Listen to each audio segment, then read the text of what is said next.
ఈరోజు ఆంధ్రప్రదేశ్ ప్రజాతరగతి సాంఘిక శాస్త్రం 2023 టెక్స్ట్ బుక్లను 9వ పాఠానికి సంబంధించిన ముఖ్యాంశాలు చూద్దాం. 9వ పాఠం రాంపురం గ్రామ ఆర్థిక వ్యవస్థ. ఇందులో 120 నుంచి 123 పేజీ వరకు ఉత్పత్తి కారకాల్లో 4వది జ్ఞానం వ్యాపార దక్షత. జ్ఞానం వ్యాపార దక్షత అంటే భూమి, శ్రమ, భౌతిక పెట్టుబడిని ఉపయోగించుకుని సరుకులు లేదా సేవలు ఉత్పత్తి చేయడానికి ఉత్పత్తి ప్రక్రియకు సంబంధించిన జ్ఞానము, ఆత్మవిశ్వాసము తప్పనిసరి. 4వది ఏంటంటే జ్ఞానము వ్యాపార దక్షత, భూమి, శ్రమ, భౌతిక పెట్టుబడిని ఉపయోగించుకుని సరుకులు లేదా సేవలు ఉత్పత్తి చేయడానికి ఉత్పత్తి ప్రక్రియకు సంబంధించిన జ్ఞానము, ఆత్మవిశ్వాసం తప్పనిసరి. భౌతిక పెట్టుబడులు ఉన్నవాళ్ళు లేదా నియమించుకున్న ఎవరు ఈ ప్రక్రియలో దోహదపడతారంటే మేనేజర్లు. భౌతిక పెట్టుబడులు ఉన్నవాళ్ళు లేదా నియమించుకున్న ఎవరు ఈ ప్రక్రియలో దోహదపడతారంటే మేనేజర్లు. ఎవరు మార్కెట్ రిస్క్ను కూడా తీసుకోవాలి అంటే ఉత్పత్తి చేసిన వస్తువులు, సేవలకు సరిపడా కొనుగోలుదారులు ఉండవచ్చు, ఉండకపోవచ్చు. యజమానులు. ఎవరు మార్కెట్ రిస్క్ను కూడా తీసుకోవాలంటే ఉత్పత్తి చేసిన వస్తువులు, సేవలకు సరిపడా కొనుగోలుదారులు ఉండవచ్చు, ఉండకపోవచ్చు అంటే యజమానులు. మన సమాజంలో చాలా వరకు వస్తువులు, సేవలను మార్కెట్లో అమ్మకం కోసం ఉత్పత్తి చేస్తారు. కాబట్టి మార్కెట్ కోసం ఉత్పత్తి చేసే ఎవరు ప్రణాళికలు రూపొందించుకుని అన్నింటినీ ఏర్పాటు చేసుకుని వాటిని నిర్వహించాలంటే వ్యాపారవేత్తలు.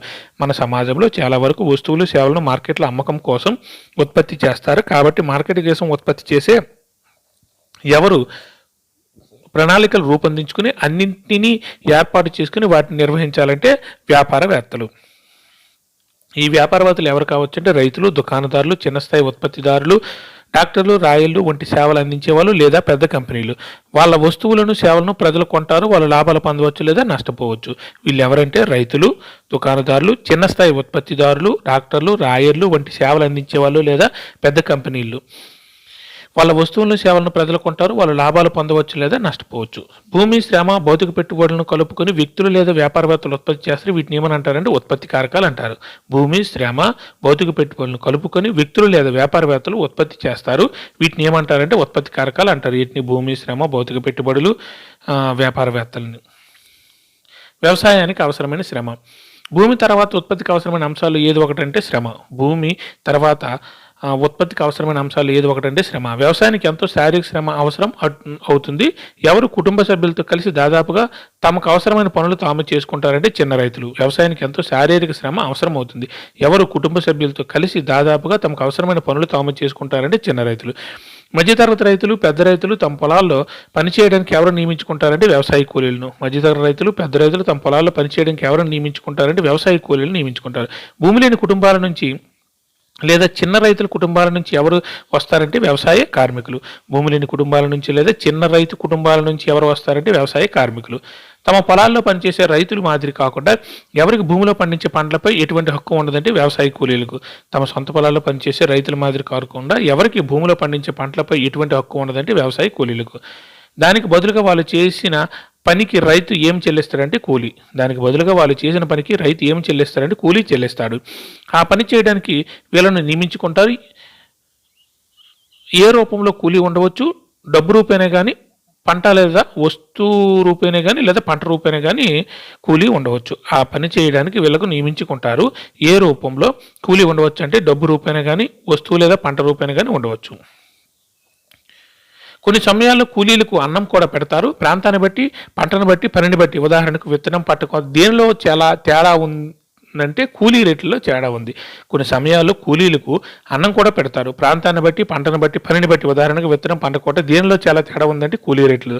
పని దొరికే రోజుల్లో కూడా చాలా తేడా ఉంది. దేనిని రోజువారీ కూలీగా పెట్టుకోవచ్చు, లేదా ఒక ప్రత్యేక పనికి గుత్త పద్ధతిలో పెట్టుకోవచ్చు, లేదా సంవత్సరం అంతా జీతానికి పెట్టుకోవచ్చు అంటే జీతానికి పెట్టుకోవచ్చు అంటే వ్యవసాయ కూలిని. పని దొరికే రోజుల్లో కూడా చాలా తేడా ఉంది. దీనిని రోజువారీ కూలీగా పెట్టుకోవచ్చు, లేదా ఒక ప్రత్యేక పనికి గుత్త పద్ధతిలో పెట్టుకోవచ్చు, లేదా సంవత్సరం అంతా జీతానికి పెట్టుకోవచ్చు అంటే వ్యవసాయ కూలిని. రాంపురంలో రోజువారీ కూలీ పనిచేసే భూమి లేని ఒక వ్యవసాయ కూలీ పేరు దళ. అంటే అతడు ప్రతిరోజు పని కోసం వెతుక్కోవాలి. వ్యవసాయ కూలీలకు ఏ ప్రభుత్వం నిర్ణయించిన కనీస వేతనం కంటే తక్కువ కూలీ దళకు దొరుకుతుందంటే ఉత్తరప్రదేశ్ ప్రభుత్వం. రాంపురంలో రోజువారీ కూలీ పనిచేసే భూమి లేని ఒక వ్యవసాయ కూలీ పేరు దళ. అంటే అతడు ప్రతిరోజు పని కోసం వెతుక్కోవాలి. వ్యవసాయ కూలీలకు ఏ ప్రభుత్వం నిర్ణయించిన కనీస వేతనం కంటే తక్కువ కూలీ ఈ దళకు దొరుకుతుందంటే ఉత్తరప్రదేశ్ ప్రభుత్వం నిర్ణయించిన కనీస వేతనం కంటే. రాంపురంలో పని కోసం ఎవరి మధ్య తీవ్ర పోటీ ఉంది కాబట్టి తక్కువ కూలీకైనా పని చేయడానికి ప్రజలు సిద్ధపడతారంటే వ్యవసాయ కూలీల మధ్య. రాంపురంలో పని కోసం ఎవరి మధ్య తీవ్ర పోటీ ఉంది కాబట్టి తక్కువ కూలీకైనా పని చేయడానికి ప్రజలు సిద్ధపడతారంటే వ్యవసాయ కూలీల మధ్య. ఎవరు ట్రాక్టర్లు, నూర్పిడి యంత్రాలు, పంటకోట యంత్రాలపై ఆధారపడటం పెరగడంతో గ్రామీణ ప్రాంతాల కూలీలకు లభించే పని దినాలు తగ్గిపోతున్నాయి. పెద్ద రైతులు. ఎవరు ట్రాక్టర్లు, నూర్పిడి యంత్రాలు, పంటకోట యంత్రాలపై ఆధారపడడం పెరగడంతో గ్రామీణ ప్రాంతాల కూలీలకు లభించే పని దినాలు తగ్గిపోతున్నాయి అంటే పెద్ద రైతులు. గత సంవత్సరం మొత్తంలో దళకు వ్యవసాయంలో 5 నెలలలోపు పని మాత్రమే దొరికింది. పని దొరకని రోజులు దళ అతని లాంటి వాళ్ళు ఏ పథకం కింద పని ఇప్పించమని పంచాయతీలు దరఖాస్తు చేసుకున్నారు. మహాత్మా గాంధీ జాతీయ గ్రామీణాభి పథకం. గత సంవత్సరం మొత్తంలో దళకు వ్యవసాయంలో 5 నెలలలోపు పని మాత్రమే దొరికింది. పని దొరకని రోజుల్లో దళ అతని లాంటి వాళ్ళు ఏ పథకం కింద పని ఇప్పించమని పంచాయతీలు దరఖాస్తు చేసుకున్నారంటే మహాత్మా గాంధీ జాతీయ గ్రామీణ ఉపాధి హామీ పథకం. పర్టికులర్ ఆంధ్రప్రదేశ్ వ్యవసాయ పనులకు లభిస్తున్న సగటు కూలీ రేట్లు ఉన్నాయి. అయితే ఈ ప్రాంతాన్ని బట్టి దీనిలో తేడాలు కూడా ఉంటాయి. పట్టిక 1 డిసెంబర్ 2011లో వివిధ వ్యవసాయ పనులకు ఆంధ్రప్రదేశ్లో రోజువారీ కూలీ రేట్లు రూపాయలు. కార్మికులు ఎవరంటే పురుషులు, స్త్రీలు. పురుషులకి దున్నటం 216 రూపాయలు ఇస్తారు రోజువారీ కూలీ. స్త్రీలు దున్నటానికి పనికిరారు అని ఒక ఇది ఉంది కాబట్టి అది మైనస్ డాష్ పెట్టారు. తర్వాత విత్తడానికి పురుషులకి 197 రూపాయలు, స్త్రీలకు 150 రూపాయలు. కలుపు తీయడానికి అయితే పురుషులకు 2215 రూపాయలు, స్త్రీలకి 130 రూపాయలు. నాట్లు వేయడానికి స్త్రీలకు 143 రూపాయలు ఇస్తారు. నాట్లు వేసేది ఎక్కువగా స్త్రీలే కాబట్టి పురుషులు పెద్దగా పాల్గొనరు కాబట్టి అక్కడ డాష్ పెట్టారు. కోత పురుషులకైతే 164 రూపాయలు, స్త్రీలకైతే 126 రూపాయలు. పోత 168 రూపాయలు, 124 రూపాయలు. నూర్పిడికి 152 రూపాయలు, 118 రూపాయలు. పత్తి ఏరడంలో ఎక్కువగా స్త్రీలే పాల్గొంటారు. మ్యాక్సిమం అందరూ స్త్రీలే ఉంటారు కాబట్టి పురుషులను డాష్ పెట్టిందండి. పత్తి ఏరడానికి ఒక రోజు కూలి 136 రూపాయలు ఉంటుంది స్త్రీలకు. ఒక రోజంతా పత్తి ఏరినందుకు ఒక మహిళకు ఎన్ని రూపాయలు లభిస్తాయంటే 136 రూపాయలు. ఏం వంటి కొన్ని పనులు ప్రధానంగా పురుషులు చేస్తారు కాబట్టి దాని కింద మహిళలకు కూలీ పేర్కొనలేదంటే దున్నటం. ఏం వంటి కొన్ని పనులు ప్రధానంగా పురుషులు చేస్తారు కాబట్టి దాని కింద మహిళలకు కూలీ పేర్కొనలేదంటే దున్నటం. వరి నాట్లు వేయడం, పత్తి ఏరడం వంటి పనులను ప్రధానంగా ఎవరు చేస్తారంటే మహిళలు. వరి నాట్లు వేయడం, పత్తి ఏరడం వంటి పనులను ప్రధానంగా ఎవరు చేస్తారంటే మహిళలు. కొన్ని ఉత్పత్తి కార్యకలాపాల మహిళలు, పురుషులు కూడా పాల్గొంటారు. ఒకే పని చేస్తున్నప్పుడు ఎవరికి ఎక్కువ కూలీ లభిస్తుందంటే ఆడవాళ్ళకంటే మగవాళ్ళకు. కొన్ని ఉత్పత్తి కార్యకలాపాల మహిళలు, పురుషులు కూడా పాల్గొంటారు. ఒకే పని చేస్తున్నప్పటికీ ఎవరికి ఎక్కువ కూలీ లభిస్తుందంటే ఆడవాళ్ళ కంటే మగవాళ్ళకి ఎక్కువ కూలీ లభిస్తుంది.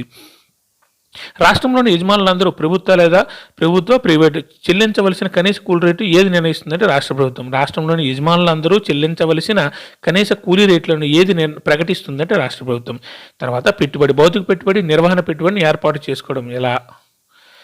ఆధునిక వ్యవసాయ పద్ధతిలో అధిక దిగుబడినిచ్చే రకాలు, ఆధారపడదగిన సాగునీరు, రసాయనిక ఎరువులు, పురుగు మందుల వినియోగం గురించి మీరు గత తరగతిలో చదివారు. దీని అర్థం ఉత్పత్తి చేయడానికి రైతులకు తగినంత పెట్టుబడి అంటే ఏం కావాలంటే డబ్బు కావాలి.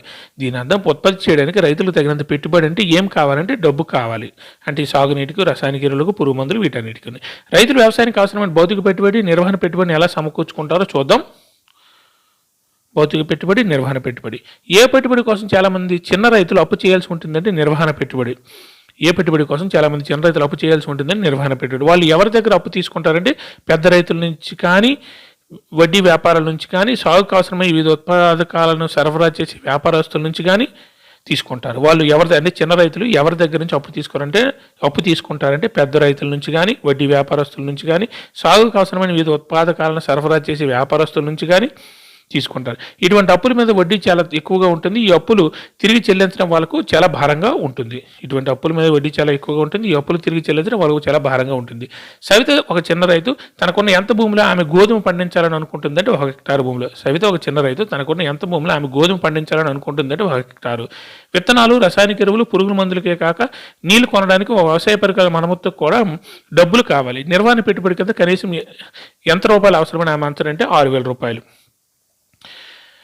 విత్తనాలు, రసాయనిక ఎరువులు, పురుగుల మందులకే కాక నీళ్లు కొనడానికి తన వ్యవసాయ పరికరాల మరమ్మత్తు కూడా డబ్బులు కావాలి. నిర్వహణ పెట్టుబడి కింద కనీసం ఎన్ని రూపాయలు అంటే ఎంత డబ్బులు అవసరం అవుతాయని ఆమె అంచనా అంటే 6,000 రూపాయలు. ఆమె దగ్గర డబ్బు లేకపోవడంతో తేజ్వాల్ అనే పెద్ద రైతు దగ్గర అప్పు తీసుకోవాలనుకుంది. 4 నెలల్లో తిరిగి ఇవ్వాలన్న షరతు మీద చాలా ఎక్కువ వడ్డీ అయినా ఎంత వడ్డీకి ఆమెకు అప్పు ఇవ్వడానికి తేజ్వాల్ అంగీకరించాడంటే 36% వడ్డీకి. ఆమె దగ్గర డబ్బు లేకపోవడంతో తేజ్వాల్ అనే పెద్ద రైతు దగ్గర అప్పు తీసుకోవాలనుకుంది. 4 నెలలు తిరిగి ఇవ్వాలనుకున్న షరతు మీద చాలా ఎక్కువ వడ్డీ అయినా ఎంత వడ్డీకి ఆమెకు అప్పు ఇవ్వడానికి తేజ్పాల్ అంగీకరించినంటే 36% వడ్డీకి. కోత సమయంలో రోజుకి ఎన్ని రూపాయల కూలీకి తేజ్పాల్ పొలంలో పనిచేయడానికి సవిత అంగీకరించాల్సి వచ్చింది. ఇది చాలా తక్కువ కూలి అని తెలుస్తూనే ఉంది. 100 రూపాయలు. కోత సమయంలో రోజుకి ఎన్ని రూపాయల కూలీకి తేజ్పాల్ పొలంలో పనిచేయడానికి సవిత అంగీకరించాల్సి వచ్చింది. ఇది చాలా తక్కువ కూలి అని తెలుస్తూనే ఉందంటే 100 రూపాయలకు. తన పొలంలో కోత పూర్తి చేసి ఎవరి పొలంలో కోతకు వెళ్ళడానికి చాలా కష్టపడాల్సి ఉంటుందని సవితకి తెలుసు అంటే తేజ్పాల్. తన పొలంలో కోత పూర్తి చేసి ఎవరి పొలంలో కోతకు వెళ్ళడానికి చాలా కష్టపడాల్సి ఉంటుందని సవితకి తెలుసు అంటే తేజ్పాల్. కోతల సమయంలో పని ఒత్తిడి చాలా ఎక్కువగా ఉంటుంది. 3 పిల్లల తల్లిగా ఆమెపై ఇంటి పని భారం కూడా ఎక్కువే. చిన్న రైతుకి ఏం దొరకడం కష్టం అని తెలుసు కాబట్టి ఈ షరతులన్నిటికీ సవిత ఒప్పుకుందంటే అప్పు దొరకడం. కోతల సమయంలో పని ఒత్తిడి చాలా ఎక్కువగా ఉంటుంది. 3 పిల్లల తల్లిగా ఆమెపై ఇంటి పని భారం చాలా ఎక్కువే. చిన్న రైతుకు ఏం దొరకడం కష్టం అని తెలుసు కాబట్టి ఈ షరతులన్నిటికీ సవిత ఒప్పుకుందంటే అప్పు దొరకడం. ఏ రైతుల మాదిరి కాకుండా మధ్యతరగతి పెద్ద రైతులకు సాధారణంగా వ్యవసాయ ఆదాయంలోని మిగులు అందుబాటులో ఉంటాయంటే చిన్న రైతుల మాదిరి. ఏ రైతుల మాదిరి కాకుండా మధ్యతరగతి పెద్ద రైతులు సాధారణంగా వ్యవసాయ ఆదాయంలోని మిగులు అందుబాటులో ఉంటాయంటే చిన్న రైతుల మాదిరి కాకుండా. ఆ విధంగా ఎవరు విత్తనాలు, రసాయనిక ఎరువులు, పురుగు మందులు, కూలీలకు చెల్లింపులు వంటి వాటికి అవసరమైన నిర్వహణ పెట్టుబడి సమకూర్చుకోగలుగుతున్నారంటే మధ్యతరగతి పెద్ద రైతులు. ఆ విధంగా ఎవరు విత్తనాలు, రసాయనిక ఎరువులు, పురుగుల మందులు, కూలీలకు చెల్లింపులు వంటి వాటికి అవసరమైన నిర్వహణ పెట్టుబడిని సమకూర్చుకోగలుగుతున్నారంటే మధ్యతరగతి పెద్ద రైతులు.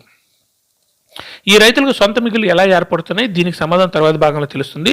ఈ గ్రామంలోని పెద్ద రైతులందరికీ ఏం ఉన్నాయి? తమ పొలాలకు దున్నటానికి, విత్తడానికి ఉపయోగించడమే కాకుండా వీటిని ఇతర చిన్న రైతులకు అద్దె కూడా ఇస్తారంటే ట్రాక్టర్లు. ఈ గ్రామంలోని పెద్ద రైతులకు ఏమున్నాయని ట్రాక్టర్లు, వాటిని వాళ్ళ పొలాలను దున్నడానికి, విత్తనాలు ఉపయోగించడానికి చిన్న రైతులకు అద్దెకి ఇస్తుంటారు. వీళ్ళలో చాలా మందికి నూర్పిడి యంత్రాలు ఉన్నాయి, కొంతమందికి పంట కోత యంత్రాలు కూడా ఉన్నాయి. ఈ పెద్ద రైతులందరికీ తమ పొలాలకు సాగునీళ్ళు అందించడానికి అనేక బోరుబావులు ఉన్నాయి. ఈ పరికరాలు, యంత్రాలు అన్ని వ్యవసాయానికి అవసరమైన ఏ పెట్టుబడుల భాగం అంటే భౌతిక పెట్టుబడిలో భాగం. ఈ పరికరాలు, యంత్రాలు అన్ని వ్యవసాయానికి అవసరమైన ఏ పెట్టుబడిలో భాగం అంటే భౌతిక పెట్టుబడిలో భాగం. పైనున్నవన్నీ. Thank you.